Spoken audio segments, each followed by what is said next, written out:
हमारे हर एक सेमेस्टर में कोई ना कोई सब्जेक्ट ऐसा होता है जो कि मार्क्स स्कोरिंग होता है, तो वही हमारा मार्क्स स्कोरिंग सब्जेक्ट है इस सेमेस्टर में।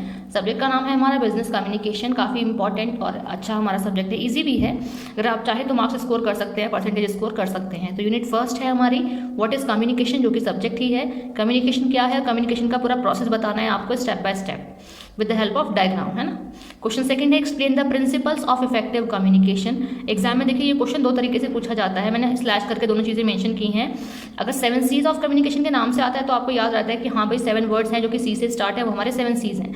बट अगर यही क्वेश्चन एग्जाम में आता है प्रिंसिपल्स ऑफ इफेक्टिव कम्युनिकेशन, तो आप 90% जो स्टूडेंट है वो कंफ्यूज हो जाते हैं और इसको नहीं लिख पाते। इसलिए मैंने दोनों चीज़ें आपको बता रखी हैं कि एक क्वेश्चन एग्जाम में इस नाम से भी पूछ सकता है, इस तरह से भी। Next question third, explain the basic forms of communication. Basic forms क्या है कम्युनिकेशन की, इसमें पूरा डायग्राम बना हुआ है, क्या क्या चीज़ें इसमें आती हैं। ये क्वेश्चन अपने आप में काफ़ी सारे क्वेश्चन टॉपिक का करके चलता है, तो ध्यान से देख लें आप इस क्वेश्चन को। नेक्स्ट क्वेश्चन फोर्थ है एक्सप्लेन या फिर right about different models of communication. Communication के काफ़ी सारे मॉडल दिए हुए हैं, तो आपको कुछ मॉडल्स तैयार कर लेने हैं जो कि इंपॉर्टेंट है, रिपीटेड है एग्जाम में। या तो किसी एक मॉडल का नाम दे करके आपसे पूछा जाएगा कि इस मॉडल को एक्सप्लेन कीजिए, या फिर कोई भी एक दो मॉडल आपसे पूछ सकते हैं।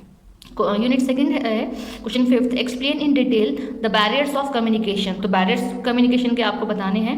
बैरियर्स मतलब रुकावटें, प्रॉब्लम जो फेस करनी पड़ती है कम्युनिकेशन के टाइम पर, वो हमारे बैरियर्स होते हैं। Next is question 6, define formal communication. Formal communication explain करेंगे। नेक्स्ट क्वेश्चन 7 है what do you mean by the term grape wine and explain the types of grape wine. तो ग्रेप वाइन क्या है, ग्रेप वाइन के types क्या हैं, वो आपको बताने हैं। नेक्स्ट क्वेश्चन कुछ सिमिलर है हमारा 7th क्वेश्चन की तरह, पूछा है कि इनफॉर्मल कम्युनिकेशन क्या है और इनफॉर्मल कम्युनिकेशन के टाइप्स क्या हैं।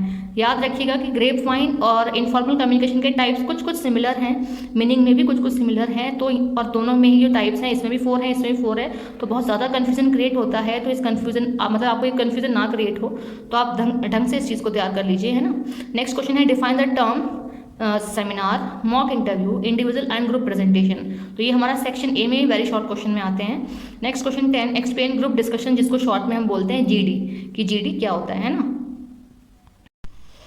यूनिट थर्ड, सबसे जो हमारे स्मॉल यूनिट है वो यूनिट थर्ड ही है। क्वेश्चन 11th है what do you mean by business letters. Business letters क्या होते हैं, what are the essentials of effective business letter. एक अच्छे बिजनेस लेटर के क्या असेंशियल्स या फिर इंपॉर्टेंस है वो बताने हैं। नेक्स्ट पूछा है write the format of business letter. Business letter का कोई भी फॉर्मेट पूछ सकते हैं, या फिर डायरेक्ट कोई भी क्वेश्चन आ सकता है, सिचुएशन दे देंगे आपको बिजनेस लेटर की, वो आ सकती है। कभी कभी एग्जाम में पूछ लेते हैं good business letter, sorry good news letter and bad news letter, तो वो भी एक बार आप शॉर्ट में देख लीजिएगा। यूनिट फोर्थ है question 13, what do you mean by oral presentation, right the factors affecting presentation.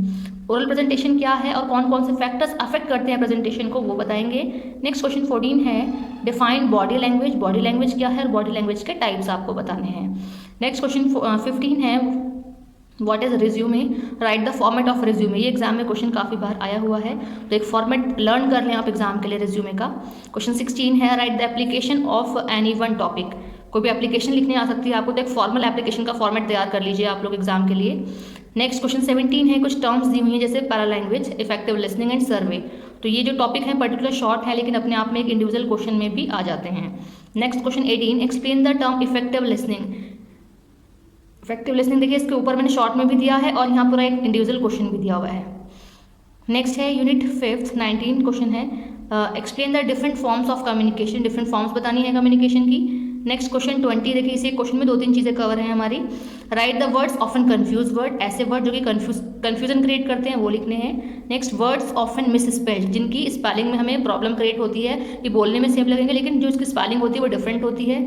Next common errors in English, कि कॉमन एरर्स क्या होते हैं इंग्लिश में, वो तो हमारे 3 टॉपिक यहाँ कवर हैं, तो इन्हें देख लीजिएगा आप। Question 21, what do you mean by business language. Business language क्या है और उसके इंपॉर्टेंस क्या है वो भी बताएंगे। नेक्स्ट हमारा लास्ट क्वेश्चन है what do you mean bye internet. Internet क्या है and right the importance and uses of internet. Internet की इंपॉर्टेंस क्या है, उसका क्या इसका यूज़ है, वो आप बताएंगे।